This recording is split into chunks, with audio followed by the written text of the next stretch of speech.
Hey buddies, welcome to AmassGames. My name is Simon, and today I'm going to show you how to set up, play and review the game Paris, the City of Lights, which as you can see, and also on that thumbnail of the picture, is actually spelt in French. So this is by Devere. It's a 2-player game that takes around 30 minutes, and it's set in Paris in 1889, whereby we're looking to basically improve the city lighting. Electric lighting has taken the rage over in Paris, and there is actually a typo on the front page here, but to amaze the world, we're looking to be the most illuminated buildings there are.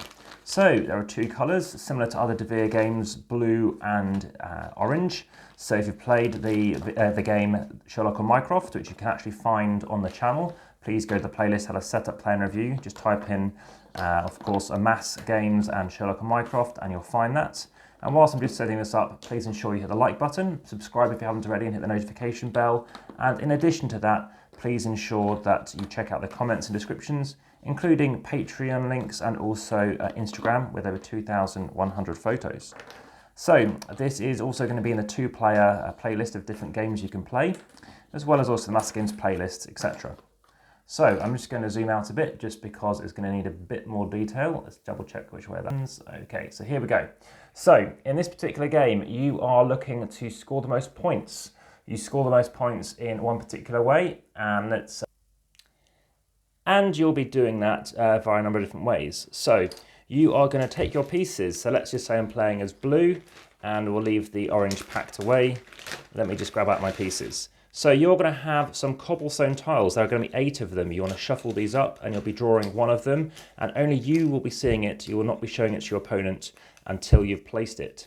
So you are going to be doing one of 2 things on your phase. You're either taking a building, which are these things around the outside, or you're going to be placing a cobble. But before you do that, you're going to be laying out certain cards. These are postcards. These are certain entertainments, certain things that are going to be occurring around the city, and then able to do certain things, maybe break certain rules in the game. So let's move orange out of the way. In fact, let's move it out of shot. Let's move this out of the way as well. And apologies for some teething issues I've been going on recently with filming. So these are always going to be placed this side up on the reverse side first, and they're telling you a little bit about some things that can happen. So in this game, you're looking to place out buildings. If you cannot place out buildings, you are going to be losing 3 points, and that's 3 points per building placed. Now, the way that works is you're looking to ensure, obviously, you are placing buildings, because buildings do score you a lot of points. But if you choose not to or cannot place out a certain building, rather than losing 3 points, you can choose to claim a certain thing that stops you losing points, which is this one here. And what I'm placing out here is an action marker. That happens in the second half of the game, so that the game happens in 2 phases, of which you can do two types of actions on each phase. So they're different actions in each phase. So in this first action, you can draw and place out one of your tiles. So right now I can see that I actually have this particular cobblestone in hand. What this allows me to do is, firstly, you can see that there is some light around here, and if ever I place a building next to that light, and I'll presume that's my building, and then I claim it using my chimney, so my coloured chimney, then I'll be scoring 1 victory point per obviously building that it's illuminated by. You can only score it once like that. You can't score it twice. So that's one way of doing it, but that doesn't go on the floor. It has to go on my pieces. So a good tip is to have at least 4 of your pieces out. Remember, your opponent's going first, and I might go here. They might go somewhere else. Imagine this is their piece. Then, of course, they've just blocked me off from going here. And as you can see, you're going to have your colour tile and purple, which is wild, and they're going to have theirs. So in this instance, imagine they have done that. Then I might want to think, well, do I have any shaped buildings around here? There are some buildings which can go here. So on my turn, I'm going to claim that piece. It's going to go in front of me. And now it's their turn, and maybe they're thinking, all right, well, I want to get some orange. So imagine they're getting some orange pieces. It's back to me, and now I'm thinking, okay, well, imagine I'm going to go here. There's a chance that I could go here, but actually I've now got this space eyeing up, and I don't know what my next tile is going to be, but I'm going to hope to get that piece now as well. They might see that I'm trying to go for a piece here, or going for this piece, and they might just take it instead. But remember, if they can't place it, they're going to lose 3 victory points. Instead, of course, they can try and claim this tile. So now we're moving on to, obviously, how we're going to finish this off. So we're going to keep on going, and eventually this is going to be completely filled up. So we're going to have all these different tiles out. In the instance, I think it's best to just get everything out.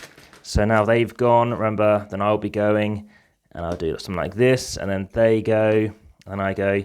And who's the first person to basically use up all their tiles? Remember, there's a second action which is using buildings. First person to use up all their tiles is going to be the first person to start the second phase. And the second phase is placing out buildings. So that's quite interesting because you've got the dictation as to maybe going for that largest area first. So right now there's some large areas of blue. Remember, it's blue and purple, which is why it's a bit mind-bendy. Orange has got all this kind of area around here, this kind of stuff. And the way it's going to work is you're going to score victory points equal to the size. So imagine I happen to have had this piece here, and I happen to go here. So I claimed it. And let's say we talked about other things, didn't we? So let's say I had... well, that's working for me as well. So imagine I had that one too. And I happen to have this one. So now in the second phase has now started. And of course, Orange will have had some buildings as well. So let's say Orange had, what can they do? Well, they could do this one. Oh no, it's too big. So you've got to be careful. You've got to double check stuff. Maybe use like patchwork style and double check things work. They could do that. Okay, so that works. And they can claim that building. And of course, they're next to this light. But unfortunately, they're not next to this one. Let's say Orange also happen to have, will this one work? So they could claim, well, that would be a good one, but a bit of a shame. Let's just say let's claim that one. And let's see if there's anything else we can quickly claim. There are actually more options than you can see, than you normally think you can see. So we've got this thing going on around here. Let's just say, I'll tell you why, it happens to be a blue building. Okay, so in addition to this, you've now got various cards you can pick from. These cards let you do various things. If you happen to go here, you would have had the respective item that was on it, which would be a light. So this light you can place somewhere, and where you can place it is dictated on the rulebook. Now, there's very few rules in the game, and for that reason, I'm guessing that's why they don't include a player aid, but you will need to refer to the back of the booklet just to double check some things.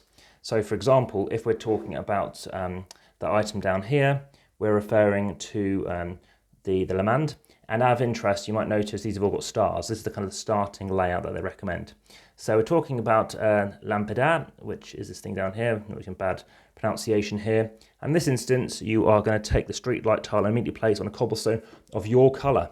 So right now, I happen to be, let's say here, and that's going to score me additional points. In fact, the wrong one, so it's going to go there.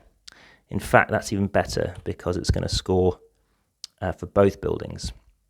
Okay, so the game ends when all of these things have been claimed. So imagine I claimed that one, I claimed this one, so I didn't place that building, but I hadn't anything to lose anyway. There are various other tiles as well. So for example, over here, we have got the Chartier, and that's you take the mixed colour cobblestone tile and add it to your supply. On any of your following turns, you may place this tile so it covers a cobblestone space of your opponent's colour. So this is handy because I could do something like, so it's going to be opponent's colour. Where would I want to try and build out from? Let's say, I don't know, something like that. And there might well be a shape that I could place that goes there. So there's reasons why you might want to consider that. So there's lots of times whereby you never know what to harvest because you never know what's going to get covered up. So definitely it's a game of two halves. Moving on from that, what you're then looking to do is do scoring. So how scoring works is you're taking your size of an area, so 1, 2, 3, 4, 5, it's 5 of these smaller cobblestones, times by how many lights it can see, so that's 5 times 2 is 10, and then this one's got 3 times 1, that's 13, 1, 2, 3 is touching 3, so that's going to be 9, so now I think we're up to about 22. And you're doing your largest area. So my largest area of connected buildings is 1, 2, 3, 4, 5, 6, 7, 8. 1, 2, 3, I think it's 8. So that would make it a score of about 30 odd, 31. So what red scores or orange scores is 1, 2, 3, 4 times 1 is 4. 1, 2, 3, 4 times 1 is 4. So that's 8 points. And we had no negative points because nobody claimed this building. So you don't have to claim all the buildings, but all these tiles will get claimed, and they do different things. The annex basically is quite nice. It allows you to extend a building. So I've got a room of, let's say this one would be really good. So of course, there are some certain restrictions to all of these things. So in the instance of the annex, the way that works, as we talked about, it's the card it came from is this one, which is this one over here. And that one is it has to be on your color. So in this instance, I can stick it here. And then suddenly, of course, it's a multiplier greater, so it's 4 times 3 as opposed to 3 times 3. So let's talk about the review. Well, I think it's very crunchy. It's quick, even including teaching and playing. We're talking about 22 minutes. So very swift to play, beautiful to look at, lovely pieces. I love this kind of like this depth going on here as well. Aside from that, there are other cards. Like I said, there's 4 other cards you can play with as well, just to vary things. I would probably say it's best to probably take a few more pieces than you need, because there's more an opportunity there to take certain cards and change things around. Equally, the cards look beautiful, because basically once you've claimed a card, you're flipping it all the way up, which means, of course, no one can then take it, so it's a bit clearer as to what's going on. Sometimes I wish the detail as to what you're doing is a bit clearer. This one's a building of 2, so basically it counts as a building of 2 for you on its own. I remember using those chimneys to do that. But yeah, it's a quick 2-player game. Devere have done a great job again. And additionally to that, you can see other sort of similar level of great components in games such as Red Cathedral, which I don't have on the channel. But this has been the game at Paris. Again, I don't know why there are so many games called Paris. I'm not saying it's a good or a bad thing, but it's a bit of a shame that when you do play, well, you've got to tip everything out as well, and then you've got to check which side is your colour, exactly how you're going to, figure out and place things around. So to pack the game away, that's also a bit of a challenge, because there's a little bit of a tight fit. It is a game, as you can see, you play inside the box. Some games that is pretty bad at. This works fine, but as you will notice, it's quite a tight pack, and this does not come out. I've tried a little bit to try and get it out. It definitely doesn't come out, and you need to be aware of the fact that as it's quite a high rise in the box, it's very shallow, you are going to struggle perhaps a little bit with actually closing stuff in here. So to do that, I've got a separate bag for everything. Of course, I did mention there's some extra cards you can play with as well, but not on base level, I don't recommend. But no, like I said, you are going to have to make sure you type in the right kind of thing to find this game, because there's a few games not only called Paris, but games that call Paris that came out pretty much at the same time. And of course, it is the French spelling as well, so you definitely have to be careful, which is why I might have to type in maybe the English title. This is so tight, you need to kind of flat pack your bags as well, just to get everything in. So I do apologise for a couple of move mistakes, a couple of goofs I happen to do involving a new microphone cable I'm using. But the piece is a nice polyomino game. It's very much King Domino, I feel, is one game that I like this to. King Domino meets Patchwork. That's basically how I would define the game. It's tight.